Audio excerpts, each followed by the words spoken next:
It's time to meet the Moksha. Hello and welcome to the new episode of meet the Moksha. Meet the Moksha के इस episode में हम लोग बात करेंगे how you can start with your basic introspection practice. किसी ने मुझसे ये क्वेश्चन इंस्टाग्राम पे पूछा था, तो आज मैं इस क्वेश्चन पर एक पॉडकास्ट बना रही हूँ। So stay tuned and stay connected. तो सबसे पहले अगर हम बात करें इंट्रोस्पेक्शन की, हमें ये जानना होगा कि इंट्रोस्पेक्शन होता क्या है। इंट्रोस्पेक्शन का अगर आप हिंदी मीनिंग देखेंगे तो वो है आत्ममंथन।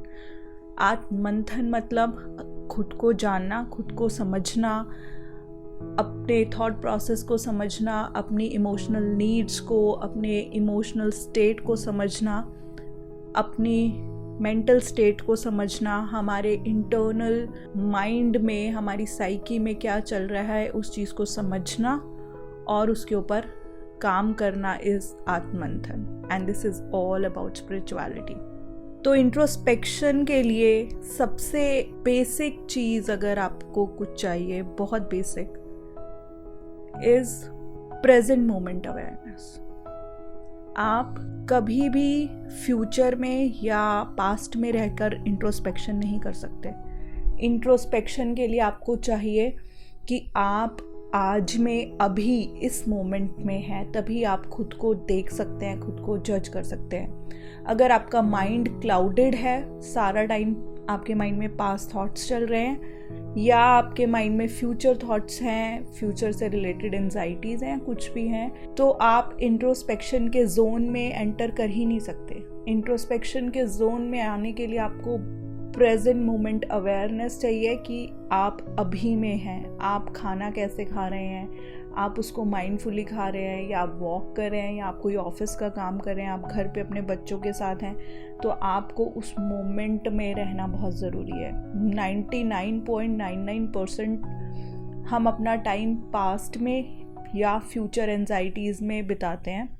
लेकिन अगर आपको इंट्रोस्पेक्शन करना है, उसके आत्ममंथन के जोन में जाना है, तो सबसे पहला पॉइंट और सबसे इम्पॉर्टेंट ज़रूरी चीज़ है प्रेजेंट मोमेंट अवेयरनेस कल्टीवेट करना। तो आप कुछ भी कर रहे हैं या आप कोई काम कर रहे हैं, चाहे वो बहुत बेसिक सा काम है, चाहे आप इवन दो खाली बैठे हैं, या आप जिमिंग कर रहे हैं, आप रनिंग कर रहे हैं, आप अपना डेली लाइफ को कोई भी काम कर रहे हैं, आप कोशिश कीजिए कि आप अपने आप को पास्ट और फ्यूचर से निकालें और उस चीज़ पे आपका 100% फोकस हो, और आप उसको 100% फोकस से कर रहे हैं। Only then you can see yourself, and only then you can judge yourself, and only then आपके पास स्कोप होता है खुद को चेंज करने का, अपने थॉट पैटर्न्स को चेंज करने का, और अपने माइंडसेट पे काम करने का, अपने बिलीफ पे काम करने का।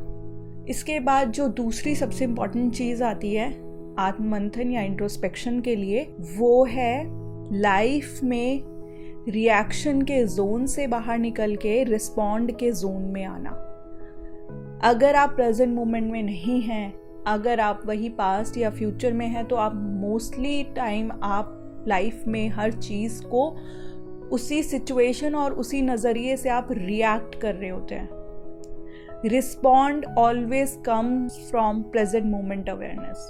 क्योंकि फॉर एग्जाम्पल आपको आपके दिमाग में कोई पास्ट आपके साथ कुछ हुआ है पास्ट में, मान लीजिए वो बहुत अच्छा नहीं है, आपके अंदर उस चीज़ को लेकर अभी भी ग्रीफ है, उस चीज़ को लेकर आपके अंदर अभी भी एंजाइटीज़ है, दुख है, एंगर है, हेट्रेड है, या कुछ भी कह लीजिए। अगर ये सब चीज़ें आपके अंदर हैं अभी भी, और उस टाइम पे आपके सामने कोई शख्स बैठा है या आप कोई इंपॉर्टेंट डिसीजन ले रहे हैं, तो वो डिसीजन कभी भी एक्यूरेसी से आप नहीं ले सकते, या आप उस शख्स को अपना 100% नहीं दे सकते, क्योंकि आप उन्हीं फीलिंग्स और उन्हीं थॉट्स और उन्हीं इमोशन के ज़रिए अपनी लाइफ में रिएक्ट कर रहे हैं।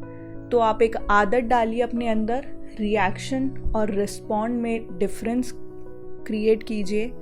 रिएक्शन आपको एक रैट व्हील केज में हमेशा बांध के रखता है, जबकि रिस्पॉन्ड प्रेजेंट मोमेंट अवेयरनेस से आता है। और आप जितना लाइफ में रिस्पॉन्ड करेंगे, आप देखेंगे कि फॉर एग्जांपल कोई आया, उसने आपको गुस्सा दिलाया, लेकिन यू नो दैट कि आपको उसका गुस्सा नहीं लेना है, उसका गुस्सा उसके पास रहे, you know you have wisdom, you have knowledge, you have everything, then you know how to ignore that person beautifully. और आप उसका गुस्सा उसी के पास छोड़ देते हैं, you know how to respond. लेकिन मोस्टली केसेस में क्या होता है, कोई आया, उसने हमें गुस्सा दिलाया, हमें पहले ही इतना एंगर है, इतनी एंजाइटीज़ है, हम या तो फ्यूचर की कोई बात को लेकर बहुत टेंस्ड हैं या कुछ भी है, और हम एकदम से रिएक्ट करना शुरू कर देते हैं, हम भी चिल्लाना शुरू कर देते हैं, हमें भी गुस्सा आ जाता है. तो अगर इंट्रोस्पेक्शन के जोन में आपको एंटर करना है तो present moment awareness is the first thing which leads to respond. So always respond to your circumstances, to your situations, to everything in your life. अब आती हैं कि 2 बेसिक प्रैक्टिसेस. आप कौन सी प्रैक्टिस कर सकते हैं जिससे कि आप और अच्छे से इंट्रोस्पेक्शन कर सकें और अच्छे से आप आत्ममंथन कर सकें, सो दैट कि आप अपनी लाइफ में जो ओल्ड ट्रॉमास हैं, बिलीव्स हैं, पैटर्न्स हैं, एडिक्शंस हैं, आपकी लाइफ में कुछ भी नेगेटिव है, आप उसको रिलीज़ कर सकें, ताकि आपके पास स्कोप हो यूनिवर्स की ब्लेसिंग्स के लिए. तो उस चीज़ के लिए सबसे बेसिक और सबसे अच्छी चीज़ है ब्रीदिंग एक्सरसाइजेस. आप ब्रीदिंग करिए. जब भी आपको गुस्सा आ रहा है, या आपको एंजाइटी है, या आपको डिप्रेशन है, पैनिक अटैक्स हैं, या आपके अंदर कोई भी नेगेटिव इमोशन है, या आप किसी चीज़ को लेकर आपको उसको एडिक्शन है, जब भी आपके मन में उस चीज़ से रिलेटेड विचार आए या कुछ भी आपके मन में थॉट्स आए, आप बैठ जाइए. आप कहीं पर भी हो, कहीं पर भी, या चाहे आप ट्रैवल कर रहे हैं, आप अपने ऑफिस में, कहीं पर भी हैं, sit and take deep breaths. Take deep breaths, inhale peace, bliss and joy, and exhale the trauma. Exhale hatred, jealousy, addictions, grief. Breathing is the best tool you can ever have to release anything जो आपकी psyche में बहुत बहुत जन्मों से दबा हुआ है. ब्रीदिंग बहुत हेल्प करती है आपको ट्रॉमा को रिलीज करने में. तो टेक डीप ब्रेथ्स, लंबी गहरी सांसें, अनलेस एंड अनटिल वो चीज़ आपके अंदर से पास ऑन और डेसिपेट ना हो जाए. Then comes the 4th thing, the another practice is chanting और एफर्मेशन. आप कोई भी मंत्रा चैंट कीजिए, आप कुछ भी अफर्म कीजिए. अगर फॉर एग्जाम्पल आप मान लीजिए कि आपको एडिक्शन है, तो आप कोई भी खुद से भी आप कोई एफर्मेशन बना सकते हैं. I am blessing, I am universe, I am anything जो आपको अच्छा लग रहा है उस टाइम के. और आप कोई भी मंत्रा चैंट कर सकते हैं. गायत्री मंत्र हो गया, राम राम हो गया, है ना, ओम नमः शिवाय हो गया, या खाली ओम हो गया, या सोहम हो गया, कुछ भी हो गया जिससे आप अपने आप को रिलेट कर पा रहे हैं. और जब भी मंत्रा या एफर्मेशन की बात आती है, आप कभी भी उस जोन में मत जाइएगा कि कौन सा मंत्रा किस मंत्रा से बेटर है. अगर आप एक बार उस चीज़ में घुस गए ना कि कौन सी प्रैक्टिस किस प्रैक्टिस से अच्छी है, कौन सा मंत्रा किस मंत्रा से अच्छा है, या मैं क्या चीज़ करूं जिससे मुझे बहुत जल्दी एनलाइटनमेंट मिले या मोक्षा मिले, तो आई एम सॉरी, आप एक नेगेटिव जोन में जा रहे हैं. अपने आप को उस जोन से पुल आउट कीजिए. भगवान ने ही सब चीज़ें बनाई है, भगवान ने ही सारे मंत्रास बनाए हैं, और हर चीज़, जिस चीज़ को आप पूरे मन से करेंगे वो आपको परमात्मा तक ले जाती है. आज नहीं तो कल every road, every mantra and every practice leads to you towards universe. तो आप उस जोन में कभी एंटर मत कीजिएगा कि कौन सा मंत्र बेटर है. आपको जो अच्छा लग रहा है आप उसे कीजिए, क्योंकि हम सब लोगों की अपब्रिंगिंग अलग है, हमारे कल्चर्स अलग हैं, हमारे थॉट प्रोसेस अलग हैं, हमारे कर्मास अलग हैं, हमारी डिज़ायर्स अलग हैं, हमारी फैमिली सिचुएशंस अलग है. तो हम सब लोगों के लिए कोई एक मंत्र नहीं बनाए कि इतने लोग जिनमें इतने सारे डिफरेंसेस हैं वो सब एक मंत्रा से पहुंच जाएंगे. हो सकता है मेरा दिल किसी और मंत्रा में लग रहा हो, मैं जय श्री कृष्ण करना चाहती हूँ, तो आप कीजिए. जिस चीज़ को आप दिल से चाहते हैं, जिस मंत्रा को, जिस एफर्मेशन को आप दिल से चाहते हैं ना, आप उसको चैंट कीजिए. क्योंकि चैंटिंग और एफर्मेशन क्या करती है, आपके जो कॉन्टिन्यूअस माइंड में चैटर चल रहा होता है, जो नॉन स्टॉप चैटर चल रहा होता है, वो उसको ब्रेक देती है, वो उसको पॉज करती है. In some cases what happened in my case, मैं आपको अपना केस बताती हूँ. मैंने स्टार्ट किया था इंट्रोस्पेक्शन चैंटिंग से. तो मैंने कॉन्टिन्यूअस ओम चैटर किया था पूरा दिन, कभी मन में, कभी लाउडली, कभी बोल के। धीरे धीरे what happened in my cases, जो थॉट्स थे वो डिसिपेट होना शुरू हो गए थे। स्लो डाउन नहीं हुए थे, बट समथिंग जिसे आप कह सकते हैं कि वो फॉग थी, और वो फॉग इतनी डेंस थी तो उसकी डेंसिटी धीरे धीरे कम होना शुरू हो गई थी। तो इसी तरीके से आप कुछ भी एफर्मेशन कीजिए, लेकिन एफर्मेशन आपको करना है तो पूरे दिल से करना है और बिल्कुल शिद्दत से करना है कि आज अगर मेरे को करना है तो करना ही है।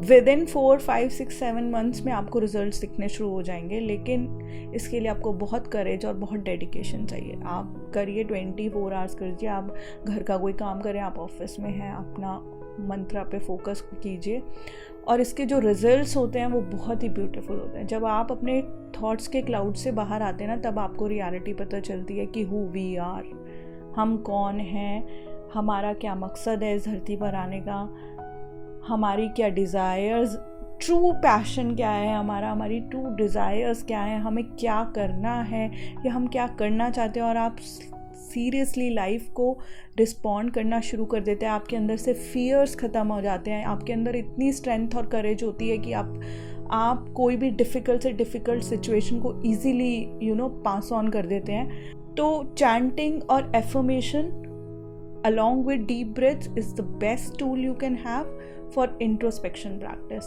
तो आप ये 4 चीज़ें कीजिए। 4 यानी 1, आपको करना है प्रेजेंट मोमेंट अवेयरनेस कल्टिवेट। 2, आप लाइफ में रिस्पॉन्ड कीजिए। 3, deep breaths. And 4, affirmations and chanting. और आप देखिए कि आपकी लाइफ कैसे स्लोली एंड ग्रेजुअली चेंज होती है। So this is all about introspection. आप कीजिए और फिर मुझे कमेंट्स बॉक्स में लिखिए कि आपकी लाइफ में क्या चेंज आया, सो दैट और लोगों को भी पता चले और वो भी अपनी लाइफ में इस चीज़ को इन्वॉल्व कर सकें। Thank you and have a nice day.